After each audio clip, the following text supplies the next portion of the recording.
कल हमने कक्षा 8 विषय विज्ञान के पाठ किशोरावस्था की ओर में किशोरावस्था एवं यौनारंभ के प्रमुख परिवर्तनों के बारे में अध्ययन किया था। जननात्मक स्वास्थ्य के बारे में अध्ययन किया था। रजोदर्शन रजोनिवृत्ति के बारे में अध्ययन किया था। आज हम मानव शरीर में पाई जाने वाली प्रमुख ग्रंथियां और उनसे स्रावित होने वाले हार्मोनों के प्रभाव के बारे में अध्ययन करेंगे।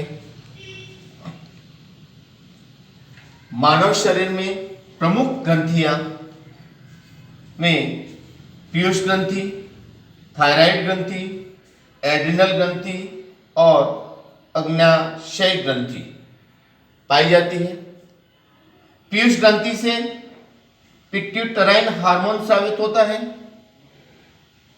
पिट्यूटराइन हार्मोन जब अधिक स्रावित होने लगता है तो उस स्थिति में मनुष्य की लंबाई जो होती है वह तीव्र गति से बढ़ जाती है।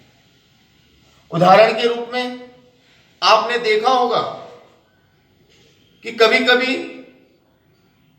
कोई मनुष्य या कोई बालक या बालिका जिसकी लंबाई 6.5-7 फीट तक के आसपास की होती है, तो वह जो लंबाई है वह पीयूष ग्रंथि से पिट्यूटराइन हार्मोन जो अधिक स्रावित हो रहा है जिसकी वजह से होती है। वहीं मनुष्य के शरीर में पिट्यूटराइन हार्मोन कम स्रावित होता है तो उससे वह मनुष्य बौना रह जाता है। हमने कभी सर्कस देखे हैं तो उन सर्कस में देखते हैं कि छोटे छोटे बालक और बालिकाएं होते हैं जिनकी आयु 25-25, 30-30 वर्ष की होती है, किंतु वह हमें बिल्कुल छोटे से दिखाई देते हैं। वह बौने हैं। उनके बौने रहने का कारण उनके शरीर में पीयूष ग्रंथि से पिट्यूटराइन हार्मोन जो था वह कम स्रावित हुआ था। पीयूष ग्रंथि से स्रावित होने वाला यह पिट्यूटराइन हार्मोन जो है वह मानव में उनके जनन ग्रंथियों से स्रावित होने वाले हार्मोन्स प्रोजेस्टेरोन, टेस्टोस्टेरोन और एस्ट्रोजन को नियंत्रित करने का भी कार्य करता है। दूसरी मुख्य ग्रंथि होती है थायराइड ग्रंथि। थायराइड ग्रंथि जो हमारे गले के में पाई जाती है, इसके थायरॉक्सिन हार्मोन स्रावित होता है। थायरॉक्सिन हार्मोन के अधिक स्रावित होने पर हाइपरथायरॉयडिज्म नामक रोग हो जाता है। वहीं कम स्रावित होने पर गाइटर या गलगंड रोग हो जाता है। तीसरा जो होता है वह एड्रिनल ग्रंथि। एड्रिनल ग्रंथि से एड्रेनालिन हार्मोन स्रावित होता है। एड्रिनल ग्रंथि जो होती है उससे स्रावित एड्रेनालिन हार्मोन जो है वह आपातकालीन हार्मोन कहते हैं। इसको आपातकालीन हार्मोन इसलिए कहा जाता है कि जब हमारे आसपास कोई ऐसी घटना घटित हो जाती है तो जिससे हम अपने गुस्से को नियंत्रण में नहीं कर पाते हैं और हमारा शरीर जैसे कम कंपायमान होने लगता है, तो उसका मूल कारण हमारे शरीर में उस समय एड्रेनालिन हार्मोन्स को अधिक स्रावित होना है। अग्न्याशय ग्रंथि से इंसुलिन हार्मोन स्रावित होता है। इंसुलिन हार्मोन के अधिक स्रावित होने से हाइपोग्लाइसेमिया रोग होता है। वहीं कम स्रावित होने से मधुमेह रोग होता है। किशोर की पोषण की आवश्यकता है। बालक के विकास में किशोरावस्था की जो आयु है वह एक अति महत्वपूर्ण आयु होती है। उस अवस्था में वह मनुष्य पूर्ण विकास को प्राप्त करता है, तो उस आयु में उसको आवश्यक समस्त पोषक तत्व प्राप्त होने चाहिए। तो उस अवस्था में किशोर को समस्त आवश्यक पोषण तत्वों को पूरा करने के लिए संतुलित आहार एक सबसे महत्वपूर्ण तत्व है कि वह किशोर जो भोजन कर रहा है उसमें उसकी शारीरिक वृद्धि के लिए आवश्यक प्रोटीन्स, कार्बोहाइड्रेट, वसा, खनिज लवण ये सभी उसको प्राप्त हो।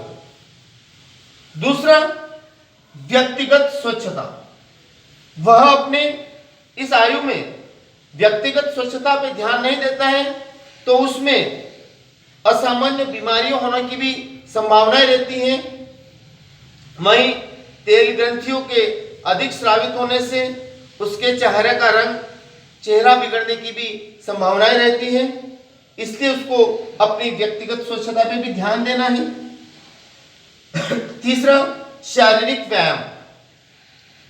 यह वह अवस्था होती है जिसमें उसको शरीर के पूर्ण विकास की संभावना है, तो उसे नियमित रूप से अपने शरीर को सुडौल एवं स्वस्थ बनाने रखने के लिए शारीरिक व्यायाम करना है। और चौथी महत्वपूर्ण आवश्यकता है ड्रग्स का निषेध।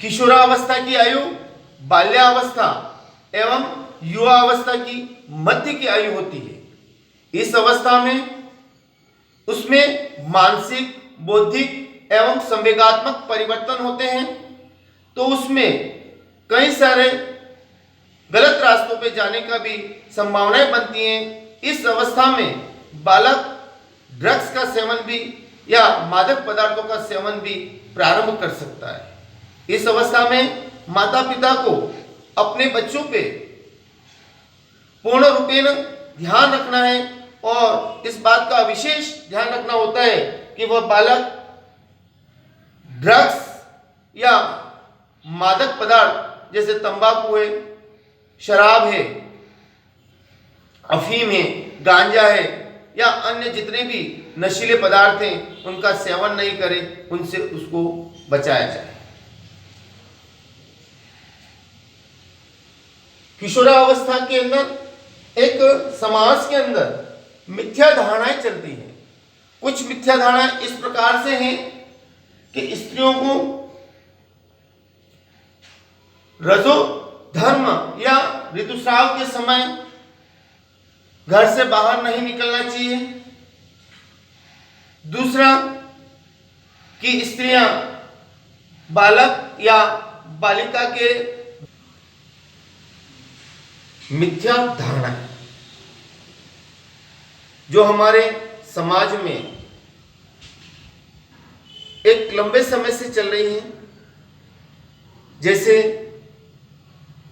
रजो धर्म या ऋतुस्राव के समय में महिलाओं का कक्ष से बाहर नहीं निकलना। दूसरा, कि उस समय में महिलाओं का किचन में जाना या रसोई घर में जाना निषेध करना।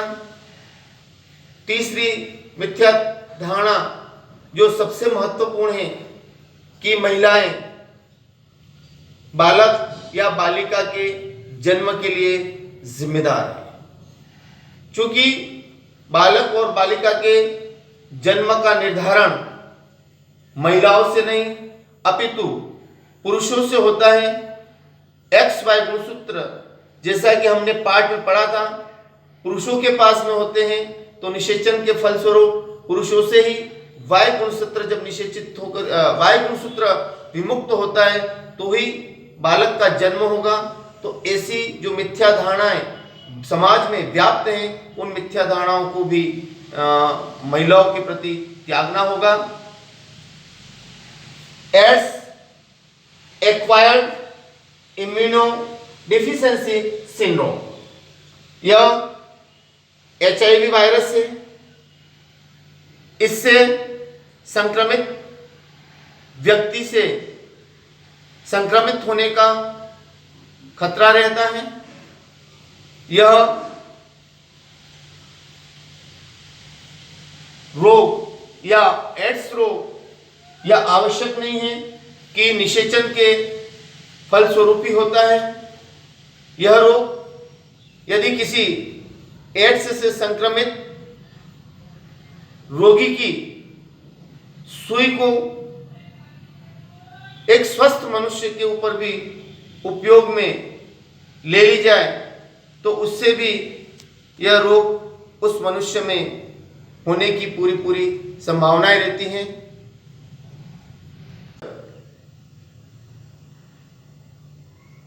पाठ के